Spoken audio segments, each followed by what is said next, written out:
Ang lugar pong ito ay narating ng mga kalingap upang makapaghatid ng tulong para sa mga kababayan natin katutubo na naninirahan dito sa tuktok ng bundok. Maraming salamat kay Kuya Val Santos Matulbang, Ate Edna Vlogs at Kalingap Rob sa kanilang walang sawang pagtulong sa mga taong nangangailangan.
Nandito po tayo sa isang community ng mga bihog o ang tawag dito ay mga manidi. At dito po ay mayroon na po silang eskwelahan dito na itinatag po pala ito 3 taon nang nakakaraan. At ang mga tanging mag-aaral po dito ay mga bihog mismo. Kaya po ito ay tinawag na Katutubo Elementary School.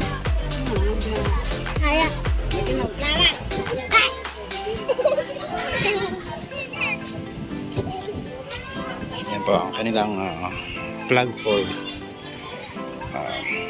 monument na rin. At the same time, dito nakalagay ang kanilang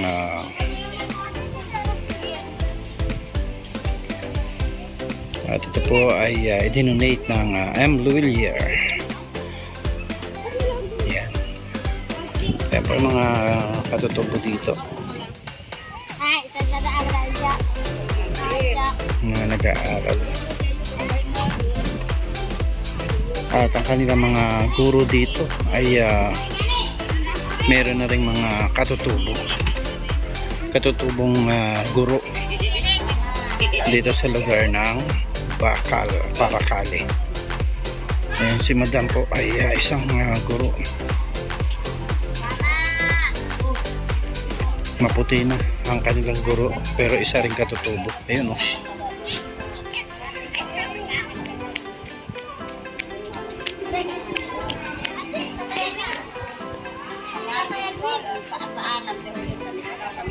Sila po ngayon ay naka-break.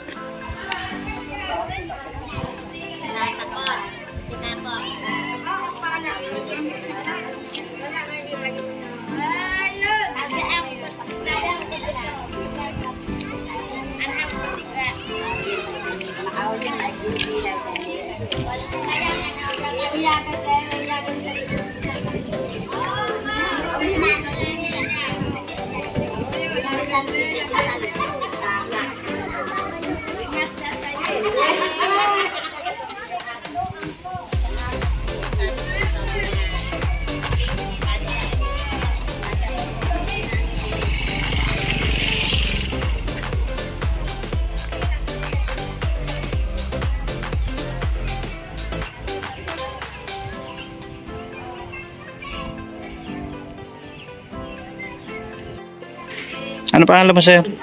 Junel Gadil po. Anong ilang taon ka na, sir? Batang-bata ka pa. 28 na. 28 na? Mukhang bata lang, oo. May anak na nga po ang dalawa. Okay.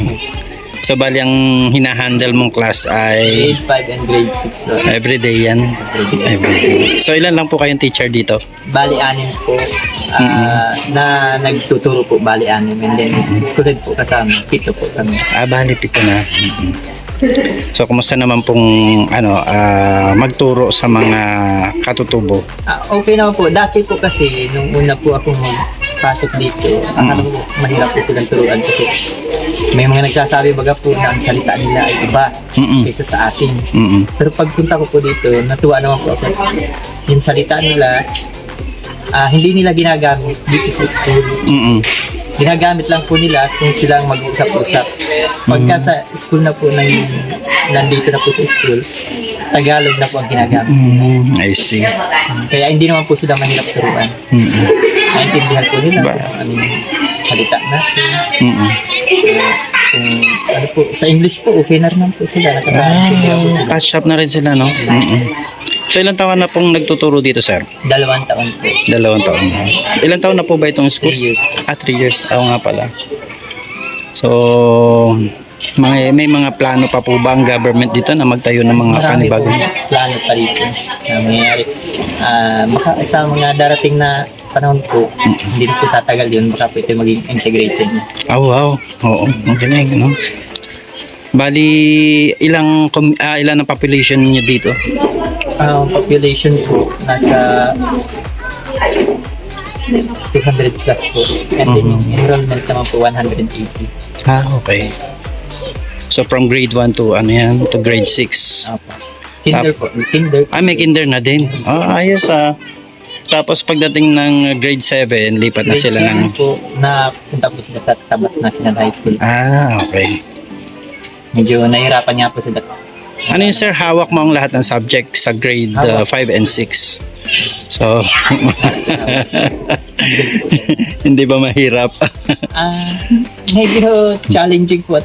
Kasi iba-ibang lesson plan ang ipiprepare mo. Iba po. Teacher din ako.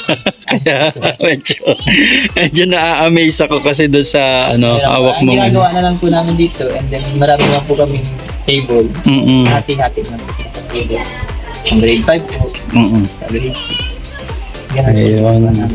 And then, sa amin naman po teacher, 6 po kami na nagtuturo. By schedule po. By schedule. May paghapon po, may pag-umaga. Yan na Kaya po ginagawa namin. So, na-enjoy mo naman. Enjoy po. Taga rito ka lang din ba sa community? Mampungo po ako. Malapit lang po ako. Dito sa dinaanan namin. So, at least dito ka rin sa sa parte ng Paracali. At hindi malayo sa iyo yung kasi mayroong mga ibang parang missionary teachers na talagang nagpapa-assign sila sa mga kabundukan para magturo. Tapos ang bahay nila ay napakalayo talaga mismo doon sa di ba? Meron nga po. Pero ang challenge po sa amin dito, hindi lang po talaga dito. Ganon? Pati po sa kabahayan nila, pinuturuan po namin. Kasi po yung iba po, hindi po nakakapunta. Gusto rin po naman namin na maituro yung itinuro namin dito sa kanila. Hindi nakakarating po. Meron po kami pinupunta sa Iga, Pinagdirayan. Anong purpose? Ibig sabihin, anong reason bakit kailangan... Ang pinakang reason po nila, hindi yung kanila pong hanap buhay dito. Meaning, hindi sila nakapasok dahil may trabaho? Ganon? Marami po. So marami talagang hindi nakapagbigay ng sapat na oras para sa pag-aaral. Wala po sila dito pinagpupunan ng hanap buhay na stable. Buti hindi na sila mga transient na palipat-lipat. Meron na sila talagang community kagaya nito. Nalipat lang po sila pagka may trabaho po sila. Balik din naman po sila dito pagkatapos dun sa Metro Marina. Pinakang common na trabaho naman po nila ay pagkupra. Ay pagtabasan.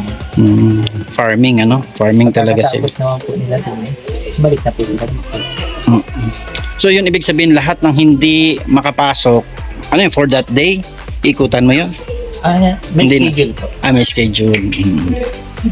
Medyo mahirap din yun, Mahirap po. Pero yan po ang totoo dito ay. Kasi ulit-ulitin mo sa kanila yung yung klase. Mabuti naman sir at napagtsatsagaan mo sir. Sa bagay, sa pagyakap na ng tungkulin, ano? Kasama na sa sinumpaan. Ayun naman, baga po ang kinuhay. Oo. Yun naman po talaga ang hirap naman. Ayan. So sir, maraming salamat ha. Kahit pa paano ano ako ng konting info ninyo dito with regards dun sa paano kayo nagtuturo. At yun pala, medyo na-amaze ako doon na pag hindi pala pumasok, ikaw pa ang pumupunta sa mga bahay nila. E, paano kung nasa mga tuktok ng bundok yan? Pinupuntahan ko na. Grabe, no? Lakad lang na yan. Puro lakad lang. Buti nga simentado na dito, no? Opo. Eh paano kung nung time na, I mean, yung pumasok ka dito, simentado na. Simentado na. So hindi ka na masyado nahirapan. Kasi ang taas din magmula doon sa baba, di ba? Ayan. So sir, maraming salamat sa mga mga info na naibigay mo sa akin, and I hope na mas mag-improve pa yung ano ninyo dito, at marami pang ibigay ang government na mga classrooms para mas gumanda pa yung ano dito nung sistema ng pagtuturo, ano. Mahirap din kasi yung magkasama yung dalawang level, no?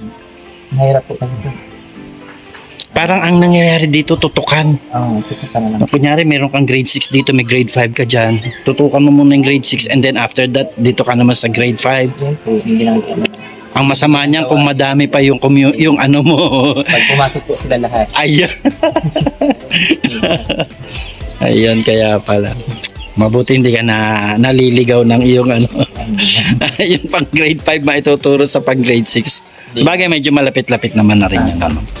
Hindi naman wala po detalye ng parang medyo grade 6 na Subject sa medyo, Ang pinaka-importante naman dito kasi yung sa'yo, sa tingin mo yung anong subject, mga reading comprehension, writing, ano pang math. numeracy. Oo. Yun ang importante din na talaga matutunan nila, ano. Mga history naman is parang pwede nang ihabol-habol yan. Nangyayari naman po. Hindi. Dapat makuha rin po namin yung history nila. As yung mismong kanila, medyo natatakal nyo rin dito yan. Ang dami na nila dito. 200 plus. At patuloy pa yan dadami kasi ang bilis nilang with regards dun sir sa maagang pag-aasawa, na i-advise ba nagiging part ba ng tungkulin ninyo bilang teacher na i-educate sila? Kasi alam natin sa mga ganito, minsan 12 years old nag-aasawa na. Na ano naman po namin, nasasabi po namin minsan, natatakal po namin sa kanila na yung pag-aasawa ay huwag agad-agad kasi kanilang pamumuhay, pangahirap. Then yung sa culture po nila, yung kultura po kasi. Oo nga yung culture, yun ang hirap i-break, di ba? Kasi baka mamaya pinagkasundo, di ba? Uso pa yung ganyan. Pero pinapaliwanag naman po namin sa mga elders po dito matatanda. Bakit namin sinasabi sa kanila? Para sa kanila din naman yun.